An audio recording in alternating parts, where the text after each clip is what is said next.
Will I treat you good?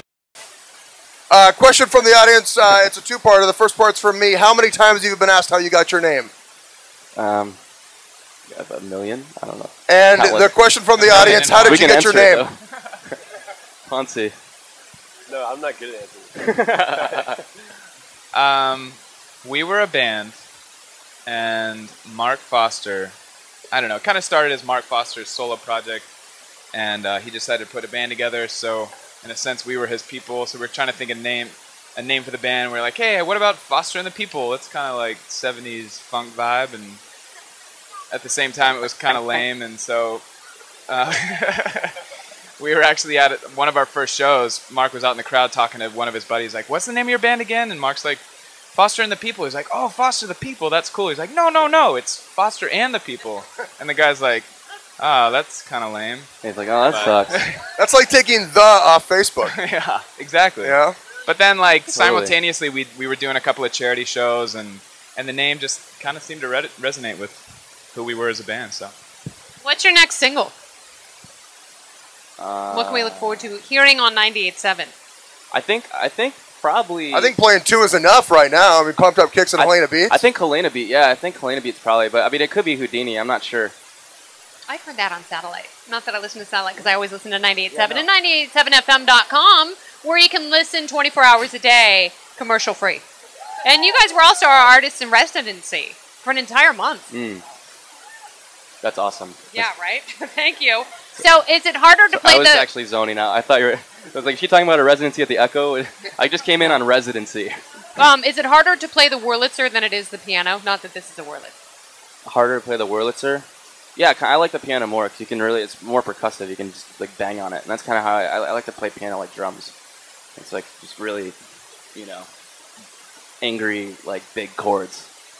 And how's the songwriting been since you finished the record? Has it been a dearth, or has it been the most prolific period of your adult life? I haven't really gotten a chance to write much because we've been playing so much. But the second tour, the second U.S. tour, I'm gonna bring like a portable studio with us, and that's my main goal is just start working on the second record right away. And what does the summer look like as far as touring? How many times are you gonna hit LA? Where you from? People love you. I think we're playing LA July 7th and 8th at the El Rey, and then love the El Rey. We're gonna come back in the fall. And but I'm not sure what the dates are yet, still like getting worked out. But we're gonna do like a big, I don't know, like a 5-week U.S. tour here, and then kind of in the summer we're playing Glastonbury and a bunch of festivals over in the UK, and then Splendor in the Grass in Australia. We're just gonna be like basically the rest of the year just traveling all around, just playing. All the festivals in Australia have the best names. Yeah, right. Seriously, like Big Day Out, Splendor in the Grass, Throw a Shrimp on the Barbie. Super fun. So how have the reviews been so far, the record?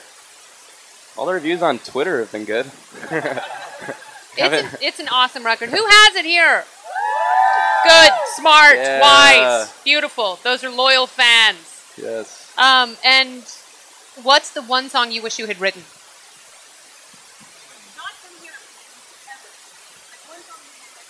What's that one song that Sexy Sax Man plays? George Michael. Yeah, George Michael. What's the song? Yes! I wish I wrote that song.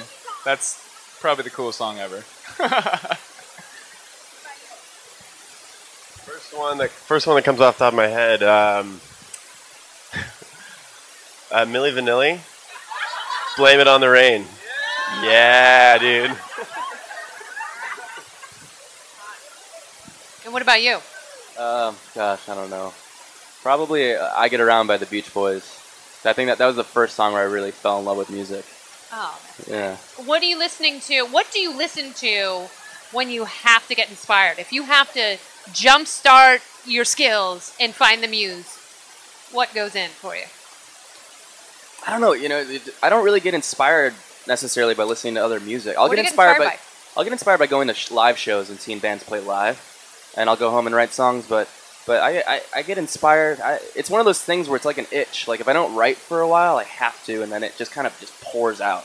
I mean, but in the meantime, it's like I have to just make sure that I'm living life and letting life come in and ebb and flow and experience things. Because I've gone through periods where it's like for 2 years of my life, all I did was write songs and I never left my place. and eventually I just had you nothing else to smelled like say. garbage. I seriously, I would not leave my place. I would leave my place once every 4 days to walk down to the 7-Eleven and get jugs of water and bring it back, and I was just writing songs. All right, we got to. Sorry to interrupt. No, I'm getting the fierce. We need another song sign from the left-hand side of the stage. Okay. What do you guys think? They're So like, can we hear one more, guys? Can you guys do one more? Will I treat you good?